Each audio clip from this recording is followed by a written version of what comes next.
नमस्कार, मी अक्षय. एडियन बातमीपत्रात तुम्हा सर्वांचं मनपूर्वक स्वागत करतोय. आज दिवसभरात घडलेल्या संपूर्ण घटनांचा आढावा आपल्याला घ्यायचाच आहे, परंतु त्या अगोदर नजर टाकूया आज दिवसभरात घडलेल्या काही महत्त्वाच्या आणि ठळक घडामोडींवरती. IAS पूजा खेडकर प्रकरणाची पुनरावृत्ती. छत्रपती संभाजीनगरशी संबंधित IAS अधिकारी स्नेहल पुरुषोत्तम भापकर यांनी बनावट अपंगत्व प्रमाणपत्र दिल्याच्या आरोपाखाली संशयाच्या भोवऱ्यात. तर पार्सल देण्यास उशीर झाल्याने फ्लिपकार्ट डिलिव्हरी बॉयला सिडको पोलीस ठाण्याच्या कर्मचाऱ्यांकडून बेदम मारहाण. त्या कर्मचाऱ्यावरती गुन्हा दाखल आणि निलंबनाची दाट शक्यता. पूजा खेडकर हे प्रकरण गाजत असतानाच आणखीन एक प्रकरण आपल्या औरंगाबाद म्हणजे छत्रपती संभाजीनगरशी संबंधित नाव उघडकीस आलंय. जिल्ह्यातील रहिवासी असलेले माजी प्रमोटेड अधिकारी पुरुषोत्तम भापकर यांची मुलगी स्नेहल पुरुषोत्तम भापकर ही सध्या वादाच्या भोवऱ्यात सापडली आहे. तिच्यावरती बनावट अपंगत्व प्रमाणपत्र दाखल करून IAS अधिकारी बनण्याचा आरोप लावण्यात आलाय. या प्रकरणाची शहानिशा शासनामार्फत केली जात आहे. स्नेहल पुरुषोत्तम भापकर ही सध्या गुजरातच्या सोमनाथमध्ये जिल्हा विकास अधिकारी या पदावरती कार्यरत आहे.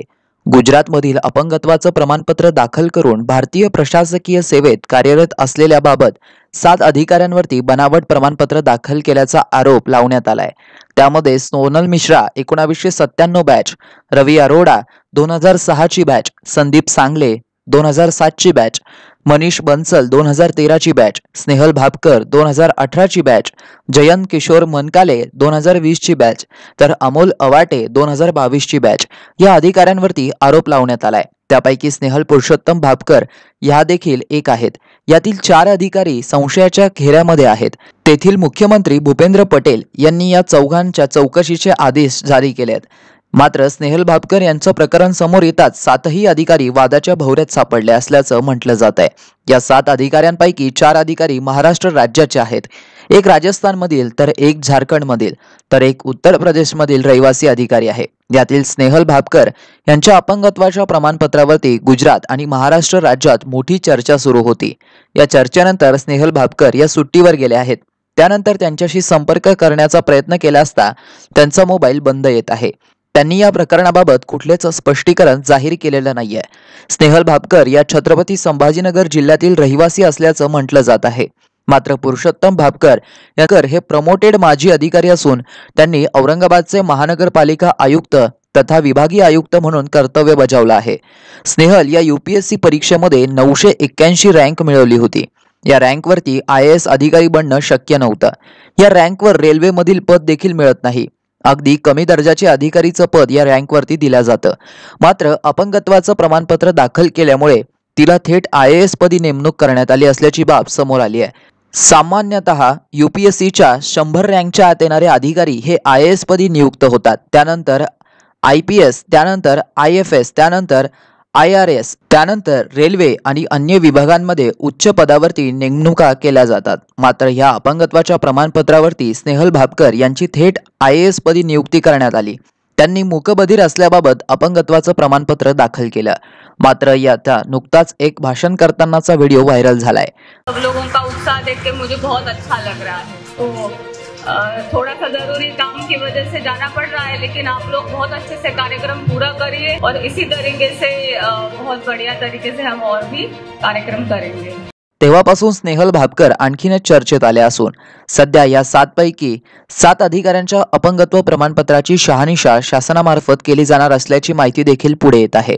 प्रमाणपत्र तपासणीत नेमकं सत्य समोर येईलच. तुर्तास 981व्या रँकवर असताना अपंगत्वाच्या प्रमाणपत्राच्या आधारे IAS पदी नियुक्ती मिळवलेली अधिकारी स्नेहल पुरुषोत्तम भापकर या पूजा खेडकर प्रकरणाप्रमाणेच गुजरात राज्यातील माध्यमांवरती गाजत आहेत.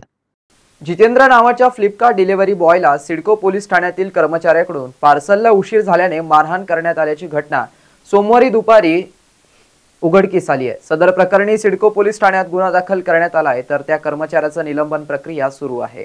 सर, मी एक डिलिव्हरी बॉय आहे. सकाळी पार्सल वगैरे घेतले. सकाळी पेपर वाटून आलतो मी. नंतर दुपारी पार्सल वगैरे घेतले 10:30च्या सुमारास. 11 वाजेपर्यंत त्याचा कस्टमरचा मला कॉल आला आणि भैया पार्सल लवकर आणून दे. सर आणतो म्हणलं, माझ्याकडे खूप सारी पार्सल आहे म्हणलं, सीझन चालू आहे, पार्सलचा लोड खूप आहे म्हणलं, येतो म्हणलं सर. आम्ही पार्सल वाटत गेलो अर्ध्या रस्त्यापर्यंत. कस्टमरनं 5-7 फोन केले. 5-7 फोन केल्यानंतर कोणी पण माणूस चिडतं म्हणलं, सर आलो म्हणलं, सर आलो ना रे फक्त एवढंच बोललो आणि बोललो सारखं झालं. ते कस्टमरनं लगेच डायरेक्टली महाराज हाणकी चालू केली. त्याच्या घरच्या अलीकडं पोहोचलो मी, घरापर्यंत पण नव्हतो गेलो. ते काठी घेऊन मलाच मारायला सुरुवात केली त्यांच्या पोलीस. काठी मारता तुटली सर, ती काठी पण मारता तुटली. जीवन शेजवळ हो, गुन्हा दाखल केला सर. अहो आपण कशी वर्दी घालतात, ते सत्यमेव जे ते भारत माताची शपथ घेऊन वर्दी घालताना, खाकी वर्दी घालताना आणि जनतेची रक्षा करता असं सांगताना आणि जनतेलाच मारू लागले ते. मग आपण कुणाकडे जायचं? जनतेलाच पोलीस असं मारायला लागले, खाकी वर्दीचे जीवर असे मारू लागले, मग आपण कुठे जायचं? डिलेव्हरी बॉयला असं इतकं मारत असते का? पार्सल उशिरा पार्सल आलं म्हणून इतकं मारत असते का? जनावरासारखं मारून टाकायचा विचार होता का त्याचा? माझ्या नवऱ्याला इतकं मारलं, माझ्या नवऱ्याला जर काही झालं असं तर मी कुठे गेले असं सर? तोंडाला पण वर्दीवाला एवढं मारायचं. जितेंद्र नामक तरुण वृत्तपत्र विक्रेता कुटुंबाला आर्थिक हातभार लागावा म्हणून वृत्तपत्र विक्रीनंतर दिवसा फ्लिपकार्ट डिलिव्हरी करतो. सोमवारी दुपारी केवळ पार्सल देण्यास उशीर झाला म्हणून सिडको पोलीस ठाण्याच्या पोलीस कर्मचारी जीवन शेजवळ याने त्याला पोलिसांच्या प्लास्टिक काठीने हाताचापटाने बेदम मारहाण करून गंभीर जखमी केला. त्यामुळे त्याच्या सर्व अंगावर जखमा होऊन अंग सुजलंय, होठ फाटले आहेत, डोक्यात देखील गंभीर दुखापत झाली आहे. फ्लिपकार्ट डिलिव्हरी बॉयला झालेल्या मारहाण प्रकरणी सिडको पोलीस ठाण्याचे निरीक्षक अतुल येरमे यांनी गंभीर दखल घेतली असून सदर पोलीस कर्मचाऱ्यावरती गुन्हा दाखल करण्यात आलाय. तसेच वरिष्ठांनीही गांभीर्याने घेत त्या कर्मचाऱ्यावर निलंबनाची कारवाई करण्यात येत आहे, अशी माहिती पोलीस उपआयुक्त नवनीत कावत यांनी दिली आहे. आज कालची एक घटना आहे, त्यामध्ये आमच्या एक सिडको पोलीस स्टेशनच्या पोलीस कॉन्स्टेबल ज्याचं नाम जीवन शेजवळ आणि सिडको पोलीस स्टेशनला कार्यरत होता, तो 19 ते 23 पर्यंत तो CL वर गेला होता, सुट्टीवर होता. त्यांनी फ्लिपकार्टमधून काहीतरी ऑर्डर केला होता आणि फ्लिपकार्ट डिलिव्हरी बॉयनी तिथे यायला उशीर झाला होता. ते दोघांमध्ये फोनवर एकमेकांशी संभाषण झाला होता आणि त्याच्यानंतर आमच्या पोलीस कॉन्स्टेबलनी त्याच्यावर बेदम मारहाण केली. काठीचा इस्तेमाल करून त्याला खूप मारलेला आहे आणि ते आज मेडिकल रिपोर्ट आज आमच्याकडे आलेली आहे. त्याच्यावर आम्ही गुन्हा दाखल केलेला आहे पोलीस कर्मीवर आणि लगेच त्याची डिफॉल्ट रिपोर्ट CP सरांना पाठवलेली आहे आणि आजच्या दिवशी त्याचं निलंबन होईल आणि विभागीय चौकशीची कारवाई सुद्धा होईल आणि विभागीय चौकशी झाल्यानंतर कठोर शिक्षा जे काय होऊ शकते ते CP सर त्याच्यावर कारवाई करणार. तात्काळ काय कारवाई केली? तात्काळ आपण गुन्हा दाखल केलेला आहे. गुन्हा दाखल करताच आपण निलंबनची जो रिक्वेस्ट असते CP सरांना जो पाठवते असते ते CP सरांनी आपण पाठवलेली आहे आणि पुढच्या 1 तासामध्ये त्याचं निलंबन होईल आणि CP सर विभागीय चौकशी पण सुरू करणार. खुलताबाद तालुक्यातील भेंडाळा मारुती रस्त्याचं काम वन विभागाच्या वतीने थांबवण्यात आलं असून वन विभागाविरोधात आता कायदेशीर लढाई लढणार असल्याची माहिती कृती समितीने प्रवीण इंगळे यांनी दिली आहे. खुलताबाद तालुका प्रतिनिधी मच्छिंद्र घोरपडे, ADN न्यूज. आज खुलताबाद शासकीय विश्रामगृह इथे प्रेस कॉन्फरन्स आयोजित केली होती.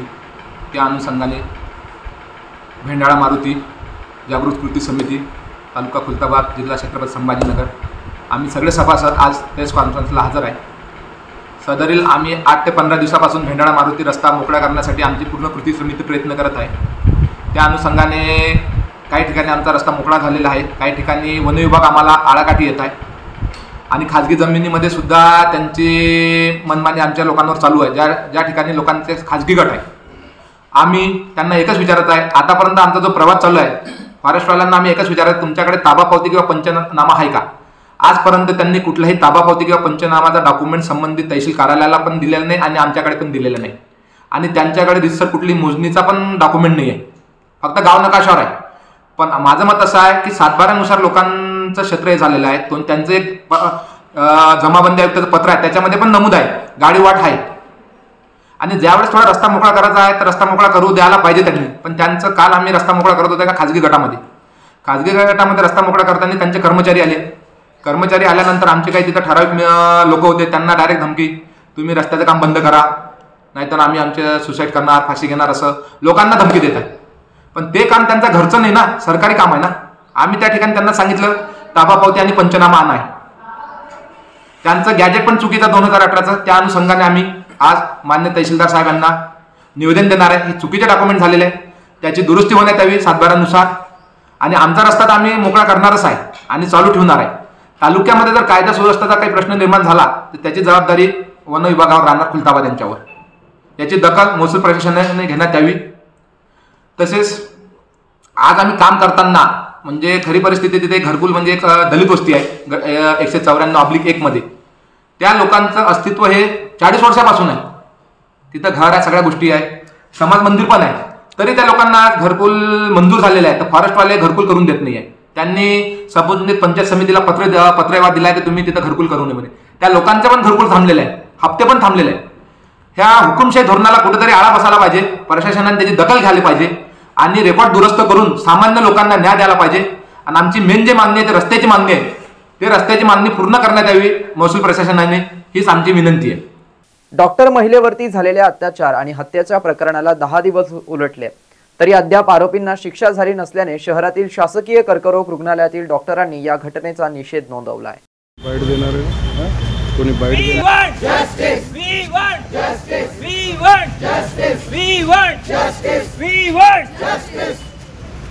जनता क्यों नहीं भड़की है? हमारे देश की लड़की है। जनता क्यों नहीं भड़की है? हमारे देश की लड़की है। आज हम लोग यहाँ पे सभी लोग एकत्रित हुए हैं, तो इसका मुद्दा ये है, आज 10 दिन हो गए हैं कि हमारी एक फेलो डॉक्टर जिसका रेप और मर्डर हुआ है, 10 दिन के बाद भी अभी तक कुछ भी कार्यवाही प्रॉपर तरीके से नहीं हो पा रही है. ना ही कोई भी गवर्नमेंट, या तो स्टेट गवर्नमेंट है या सेंट्रल गवर्नमेंट है, इसके ऊपर बात करना नहीं चाह रही है. दोनों के दोनों गवर्नमेंट भी एक दूसरे के ऊपर डाल रहे हैं कि ये हमारा कानून बनाने का उनका नहीं है, कि सेंट्रल का नहीं है. मुद्दा ये नहीं है कि किसका जिम्मेवारी है. जिम्मेवारी हम सभी की है कि उस लड़की को जिसका मर्डर हुआ है, और बल्कि मर्डर ही नहीं, रेप होकर मर्डर किया गया है, उसको जस्टिस मिले. हम यहाँ इस मुद्दे को लेकर एकत्रित हुए हैं. लेकिन दूसरा चीज ये है कि इसका मतलब ये नहीं कि ये एक ही बार इंसिडेंट हुआ है और सिर्फ कोलकाता में हुआ है.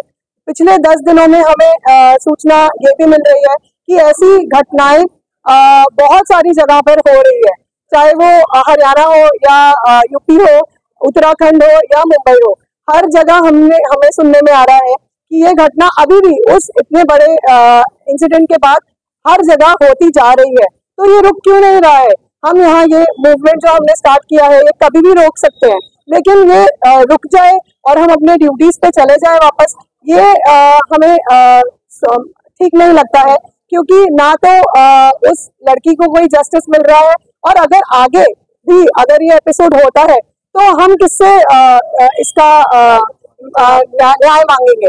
तो आज अगर हमने यहाँ पे ये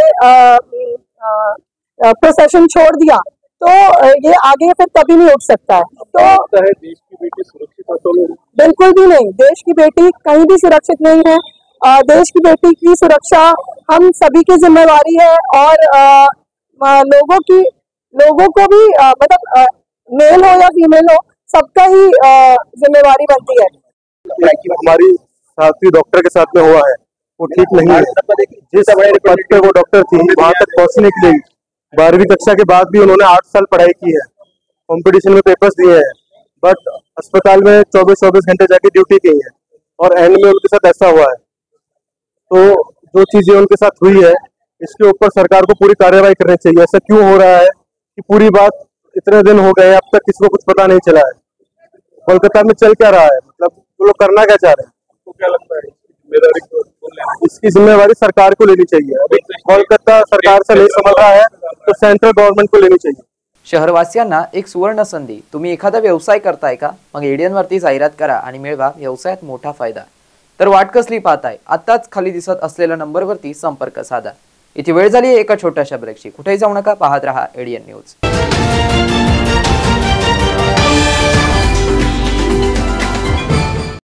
रयतेचा सर्वांगीण विकास हाच शासनाचा ध्यास. आपलं राज्य सरकार हे कायमच मराठा समाजासोबत उभं राहिलं आहे. कायद्याच्या चौकटीत टिकणारं आणि इतर कोणत्याही समाजाच्या आरक्षणाला धक्का न लावता मराठा समाजाला आरक्षण देण्यासाठी विधिमंडळाचं विशेष अधिवेशन घेण्यात आलं आणि मराठा समाजाला SEBC प्रवर्गातून शासकीय नोकऱ्या आणि शैक्षणिक प्रवेशासाठी 10% आरक्षण दिलं. हे आरक्षण 26 फेब्रुवारी 2024 पासून लागू झालं आहे.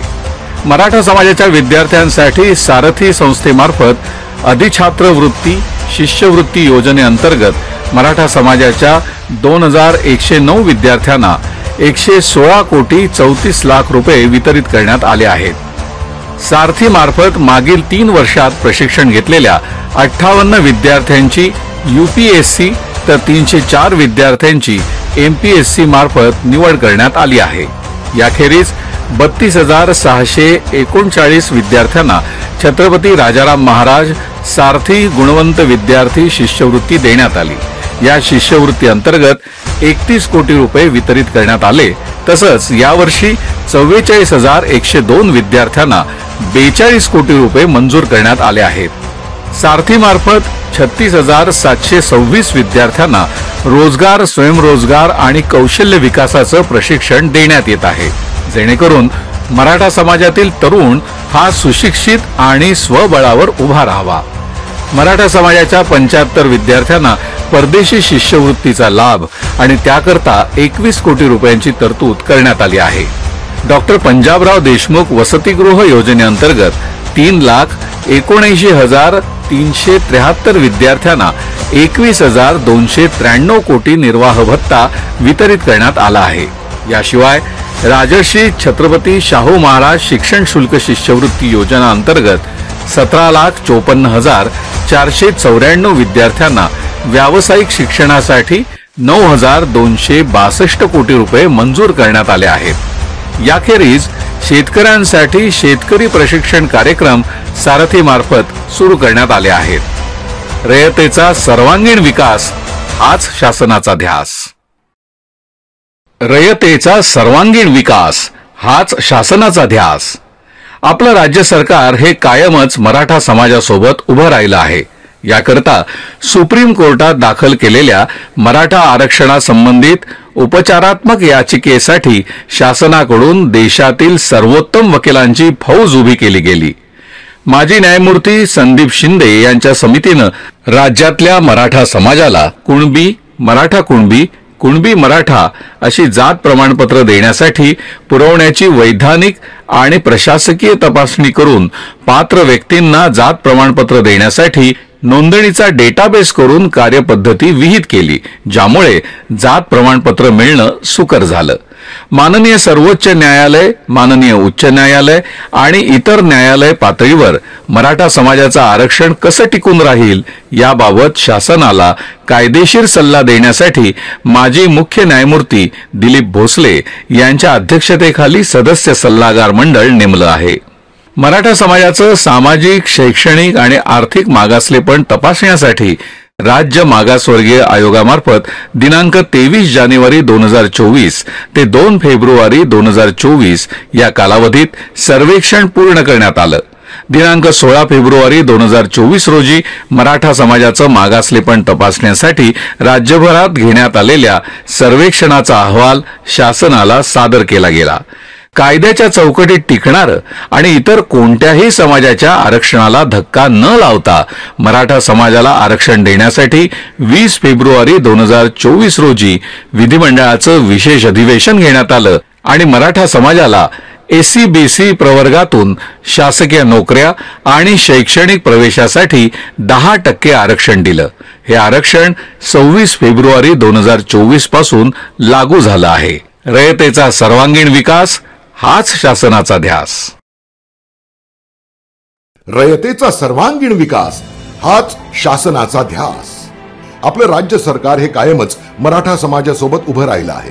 गेली अनेक वर्ष मराठा आरक्षणाचा प्रश्न आपल्या सरकारनं मनापासून लावून धरला. 24 तास अहोरात्र काम करणारी एक व्यवस्था कामाला लावली, जी ते आरक्षण टिकावं यासाठी अविश्रांत मेहनत घेते आहे. सारथी संस्थेमार्फत अधिछात्र वृत्ती शिष्यवृत्ती PhD करिता योजनेअंतर्गत मराठा समाजाच्या 2109 विद्यार्थ्यांना 116.34 कोटी रुपये वितरित. सारथीकडून मागील 3 वर्षात प्रशिक्षण घेतलेल्या 58 विद्यार्थ्यांची UPSC तर 304 विद्यार्थ्यांची MPSC मार्फत निवड. छत्रपती राजाराम महाराज सारथी गुणवंत विद्यार्थी शिष्यवृत्ती मागील वर्षी 32,639 विद्यार्थ्यांना 31 कोटी रुपये वितरित. तसंच या वर्षी 44,102 विद्यार्थ्यांना 42 कोटी मंजूर. सारथी मार्फत 36,726 विद्यार्थ्यांना रोजगार व स्वयंरोजगारासाठी कौशल्य विकासाचं प्रशिक्षण देण्यात आलं. शेतकरी प्रशिक्षण कार्यक्रम सारथी मार्फत सुरू. रयतेचा सर्वांगीण विकास हाच शासनाचा ध्यास. रयतेचा सर्वांगीण विकास हाच शासनाचा ध्यास. आपलं राज्य सरकार हे कायमच मराठा समाजासोबत उभं राहिलं आहे. गेली अनेक वर्ष मराठा आरक्षणाचा प्रश्न आपल्या सरकारनं मनापासून लावून धरला. 24 तास अहोरात्र काम करणारी एक व्यवस्था कामाला लावली, जी ते आरक्षण टिकावं यासाठी अविश्रांत मेहनत घेते आहे. मराठा समाजाच्या 75 विद्यार्थ्यांना परदेशी शिष्यवृत्तीचा लाभ व 21 कोटी रुपयांची तरतूद. डॉक्टर पंजाबराव देशमुख वसतिगृह योजनेअंतर्गत 3,79,373 विद्यार्थ्यांना 1,293 कोटी रुपये निर्वाह भत्ता वितरित. राजर्षी छत्रपती शाहू महाराज शिक्षण शुल्क शिष्यवृत्ती योजनेअंतर्गत 17,54,494 विद्यार्थ्यांना व्यावसायिक शिक्षणासाठी 9,262 कोटी रुपये मंजूर. रयतेचा सर्वांगीण विकास हाच शासनाचा ध्यास. जल जीवन मिशन पूर्णत्वाला नेण्यासाठी महाराष्ट्र शासन अथक परिश्रम घेत आहे. प्रत्येक ग्रामस्थाने पाण्याचा काटकसरीने वापर केल्यास संपूर्ण गावास वर्षभर पाणी उपलब्ध होईल. आपली ग्रामपंचायत आणि सर्व ग्रामस्थांनी जे आपल्या गावातले पाण्याचे स्रोत आहेत त्याची सुरक्षा करणं आवश्यक आहे. आता सांडपाणी कचरा पाण्यात मिसळणार नाही याची मिळून चोख व्यवस्था करायची आहे. महाराष्ट्र शासनाच्या जल जीवन मिशनचा एक भाग बनूया. आपण सगळ्यांच्या सहभागाने आता हे पाणी वाचवू, पाणी साठवू आणि शुद्ध पाणी घराघरात पोहोचवू. जलजीवन मिशन अंतर्गत आता केंद्र आणि राज्य शासनाच्या संयुक्त प्रयत्नातून गावागावातील प्रत्येक घरात नळाद्वारे प्रति व्यक्ती प्रतिदिन 55 लिटर शुद्ध पाणी पोहोचत आहे. हक्क जनसामान्यांचा शुद्ध पिण्याच्या पाण्याचा. हर घर जल योजना होईल आधार जगण्याचा. थांबली पायपीट दूरवरी नाही हंडा डोक्यावरी. जलजीवन आले घरोघरी. माझी योजना माझी जबाबदारी. पाणी पुरवठा आणि स्वच्छता विभाग महाराष्ट्र शासन. तर आज आपण कुठला विषय शिकणार आहोत? तर जलजीवन मिशन बद्दल कोणाकोणाला माहित आहे? अरे वा, तू सांग. पाईपलाईन द्वारे घरोघरी नळ दिले जातात. हे नळ आल्याने काय होणार? घरोघरी स्वच्छ पाणी येते. मग त्यासाठी आपण काय केलं पाहिजे? पाणी वाचवायला काय करावं लागेल? मग पावसाचे पाणी जमिनीत खड्डा करून साठवलं पाहिजे. बरोबर. तुम्ही सगळेजण पाळणार ना मग आपली जबाबदारी? सांगणार ना मग तुम्ही आपल्या घरी? जलजीवन मिशन अंतर्गत आता केंद्र आणि राज्य शासनाच्या संयुक्त प्रयत्नातून गावागावातील प्रत्येक घरात नळाद्वारे प्रति व्यक्ती प्रतिदिन 55 लिटर शुद्ध पाणी पोहोचत आहे. आता यासाठी लोकसहभागातून पाण्याचा ताळेबंद, समान पाणी वाटप, उपांगाची देखरेख, देखभाल दुरुस्ती यासाठी सामुदायिक प्रयत्न करून या योजनेचा अविरत लाभ घेऊ. थांबली पायपीट दूरवरी नाही हंडा डोक्यावरी. जलजीवन आले घरोघरी. माझी योजना माझी जबाबदारी. पाणी पुरवठा आणि स्वच्छता विभाग महाराष्ट्र शासन.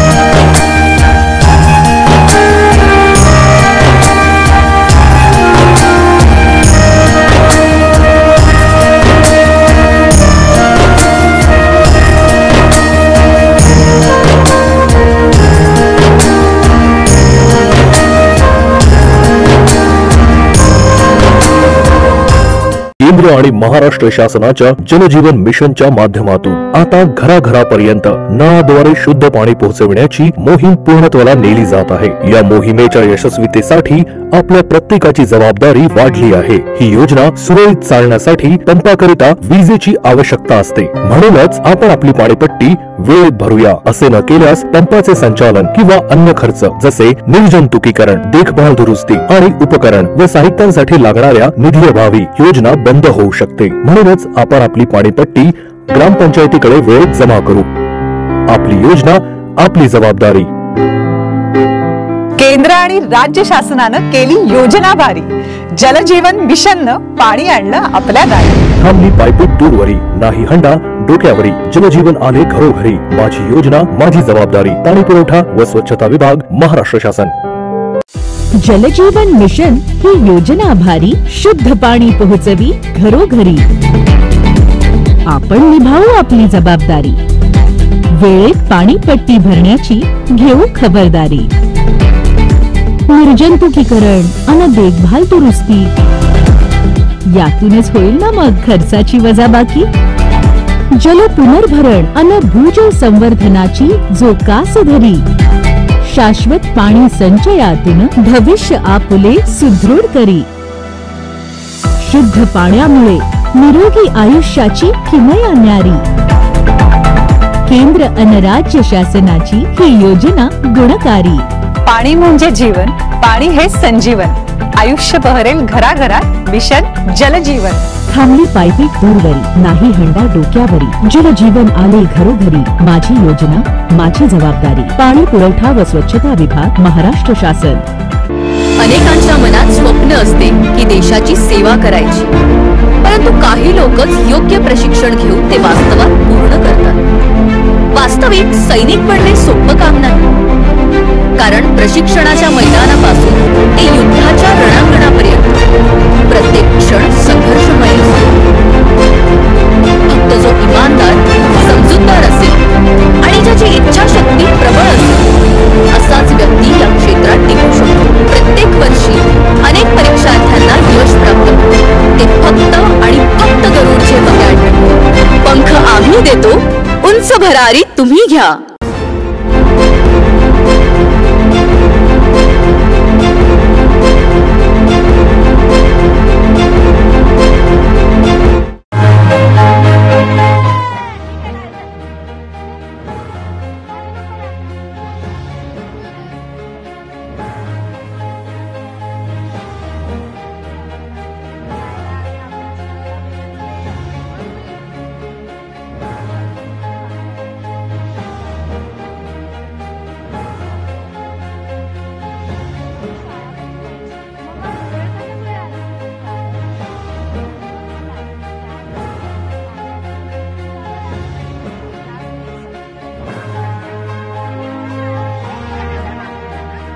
केंद्र आणि महाराष्ट्र शासनाच्या जलजीवन मिशनमुळे महाराष्ट्रातील प्रत्येक घरी प्रतिदिन प्रति व्यक्ती 55 लिटर शुद्ध पाणी पोहोचवलं जात आहे। अनेक दुर्गम भागातील वाड्या वस्त्यांवरही सौर ऊर्जेचा वापर करून शुद्ध पाणी पोहोचवलं जात आहे। त्यामुळे अनेक महिलांचा पाण्यासाठी होणारा त्रास वाचला आहे, तसेच अनेक मुलींच्या शिक्षणातील आणि खेळण्यातील अडथळा दूर होतोय। थांबली पायपीट दूरवरी, नाही हंडा डोक्यावरी, जलजीवन आले घरोघरी, माझी योजना माझी जबाबदारी। पाणी पुरवठा आणि स्वच्छता विभाग, महाराष्ट्र शासन।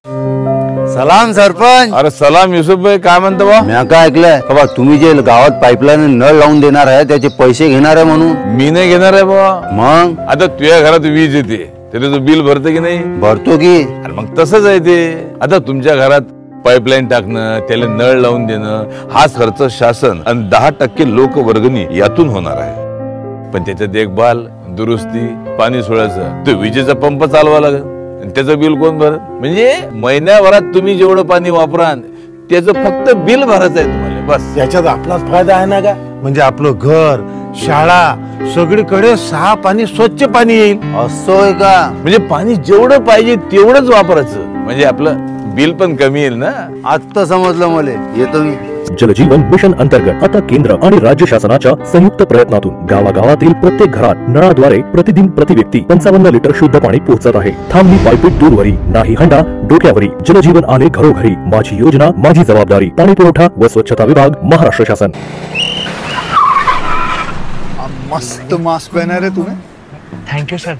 वो जान बचाने के लिए पहनना पड़ता है ना सर। रेडीमेड है या टेलर मेड है? ऑनलाइन ऑर्डर किया है सर। एक और है क्या? है ना सर। देना। बहुत मस्त लगे आपको। ये ना सर। सर ना भाई, जान बचाने के लिए बाइक चलाते वक्त सिर्फ खोपड़े पे मास्क पहनेगा तो खोपड़े को कौन बचाएगा? समझ गया सर। हेलमेट ऑनलाइन ऑर्डर कर, वरना हमेशा के लिए ऑफलाइन हो सकता है। Okay sir. ये ले सलाम। ये भी ऑनलाइन भर दे। हेलमेट पहने, ट्रैफिक नियमों का पालन करे, जिंदगी के सफर को सुरक्षित रखे।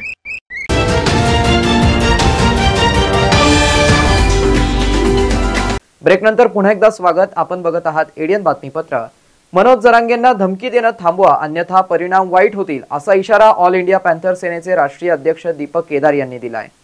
मराठा बांधवांसाठी लढणाऱ्या मनोज जरांगेंना धमकी देणारा हा लाड कोण आहे?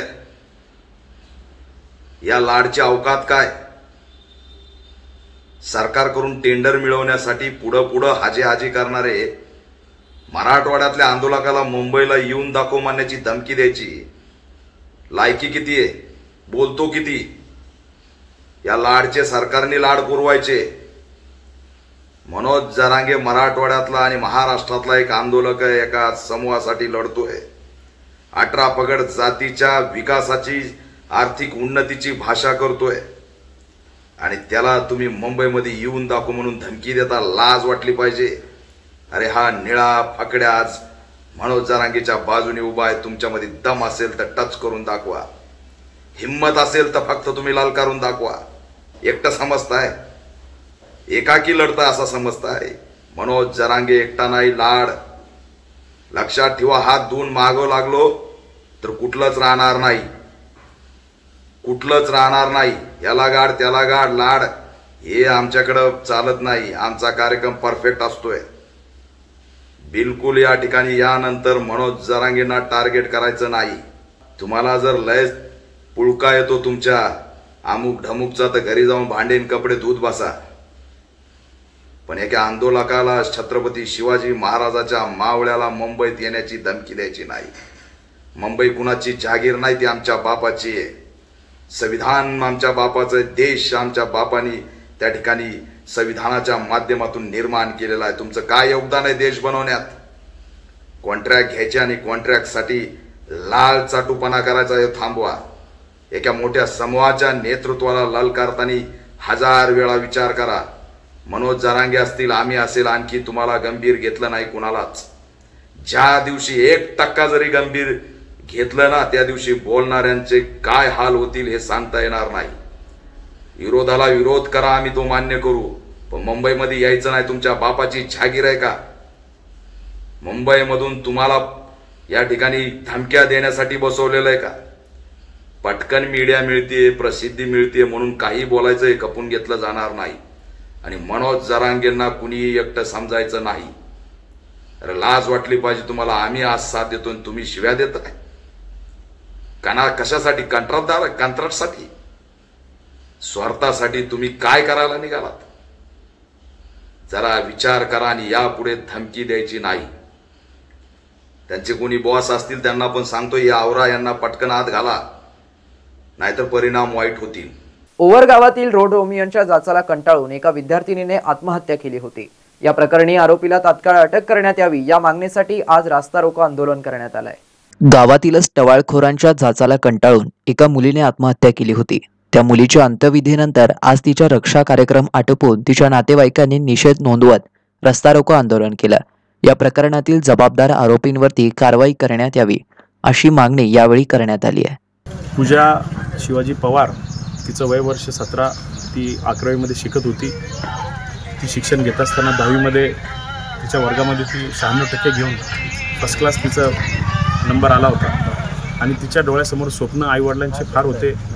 चांगली शिकते, हुशार आहे, ट्युशन न लावता तिने इतके मार्क घेतले, सगळ्या शिक्षकाला तिचं कौतुक होतं आणि वडिलांनी रक्षाबंधनासाठी तिला घरी आणलं आणि सण होता आणि रक्षाबंधनच्या निमित्ताने हा सण आपण साजरा करू, खरं तर पूजावर जो अत्याचार झाला, पूजावर ज्या पद्धतीने ब्लॅकमेलिंग करण्यात आलं, तिच्या समोरजीला जे टॉर्चर करण्यात आलं, तिला प्रत्येक दिवस ती शाळाच कॉलेजमध्ये जाताना तिच्यावर जे दबाव टाकण्यात आला, माझ्याशी लग्न कर, माझ्याशी तू निकाह कर, नाही केला तुझ्या भावाला मारून टाकू, अशा पद्धतीने तिच्यासमोर एक प्रेशर निर्माण झालं आणि तिनं स्वतः बाबा मी पुढं आता काय करू, मी सुरक्षित नाही, तर तिनं विहिरीत उडी मारून आत्महत्या केली.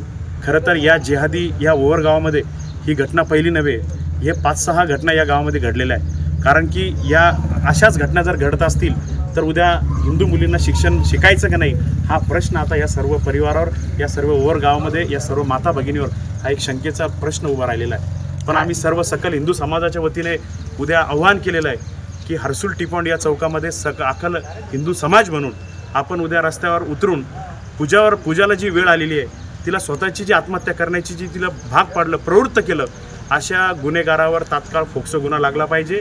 त्याच्यासोबत जे सगळ्यांनी त्याला मदत केली त्यांनाही तात्काळ अटक झाली पाहिजे. आणि जोपर्यंत पूजाला न्याय मिळत नाही तोपर्यंत अखंड हिंदू समाज हा थांबणार नाही. उद्या आम्ही शांततेच्या, आम्ही कोणताही कायदा सुव्यवस्था हातात घेणार नाही, पण उद्या सकाळी 11 वाजेला आम्ही हर्सुल टिपॉन्डला एक रस्ता रोको आंदोलन करतोय आणि सरकारला आम्ही न्याय मागणार आहे. आजचा जो तुम्ही रस्ता रोको केला त्याबद्दल तुम्ही काय सांगा? आजचा रस्ता रोको, आज रक्षाचा कार्यक्रम होता, सगळे नातेवाईक पाहुणे आले होते, आई वडिलांसमोर प्रश्न पडला. आज रक्षा करत असताना पण कालही इथले काही गावातले गुंड लोक आहे ते घरासमोर येऊन तलवारी दाखवत आहे, घरासमोर येऊन बुलेटचे फटाके वाजवत आहे, म्हणजे ते दडपशाही दाखवत आहे. आणि हे घर गावाच्या बाहेर आहे आणि यांना खऱ्या अर्थाने असुरक्षितता निर्माण करण्याचं काम, भीती दाखवण्याचं काम ते करत आहे. आज या ठिकाणी फक्त PI मॅडमने विनंती केलेली आहे, तात्काळ आमची जी पुरवणी जबाब घ्या, याच्यामध्ये गुन्ह्यात ॲड करा. 24 तास आम्ही त्यांना दिलेला आहे, 24 तासात तात्काळ यांना अटक झालीच पाहिजे. आणि उद्या 11 वाजता आम्ही तीव्र आंदोलन त्या ठिकाणी मोर्चा रस्ता रोको करणार आहे. काँग्रेस पक्षाचे नेते डॉक्टर जितेंद्र देहाडे यांनी वृद्धाश्रमातील वृद्धांसोबत रक्षाबंधन साजरा केला असून वृद्धांच्या सोबत सण साजरा करण्यासाठी काँग्रेसचा भाऊ धावून आल्याचं वातावरण यावेळी पाहावयास मिळालं. काँग्रेस पक्षाचे राष्ट्रीय अध्यक्ष तथा विरोधी पक्षनेते राहुल गांधी यांचे निकटवर्तीय असलेले डॉक्टर जितेंद्र देहाडे यांनी वृद्धाश्रमातील निराधार आजी आजोबांसोबत रक्षाबंधन साजरा केलाय. यावेळी त्यांनी प्रत्येक आजी आजोबांना भेटवस्तू देत त्यांच्याकडून राखी बांधून घेतली. यावेळी शहर जिल्हा काँग्रेस कमिटीत अन्य पदाधिकाऱ्यांची उपस्थिती होती. पश्चिम मतदारसंघातील मातोश्री वृद्धाश्रमात सदर कार्यक्रमाचं आयोजन रविवारी करण्यात आलं होतं. यावेळी कार्यक्रमातील आजी आजोबांच्या चेहऱ्यावरती आनंद दिसून येत होता.